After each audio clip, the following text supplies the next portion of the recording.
另外一名个案引发讨论。高雄市有名35岁的女性，因为发烧、咳嗽跟胸痛到医院去就诊，一开始以为是肺炎，但是治疗之后没有改善，后来电脑断层检查发现竟然是肺腺癌第4期。那么医生说，这个病患家族并没有相关的病史，不过这名病患非常喜欢吃烧烤，一周至少会去吃3次，这当中是否有连结，还需要再研究。但是医生要提醒，烧烤的油烟跟烤焦的食物本来就容易产生致癌物质，一般民众还是少碰为妙。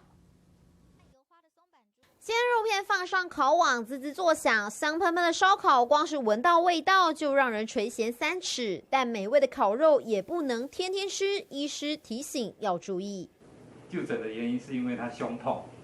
然后有发烧。高雄市一名35岁女性日前因为发烧、咳嗽跟胸痛到医院就医，一开始还以为是肺炎，没想到治疗后还是咳个不停。经过电脑断层检查之后，才发现是肺腺癌末期，年轻轻轻就罹癌，医生做出提醒。他结婚以后，因为他很喜欢去吃，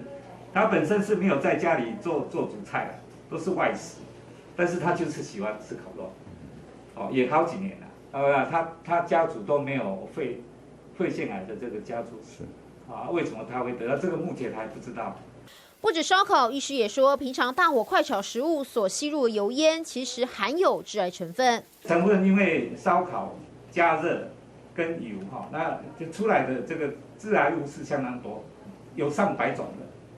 烟里面特别是我们中国菜都是会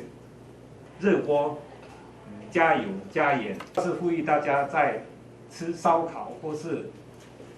有油烟的地方，一定要选择通风、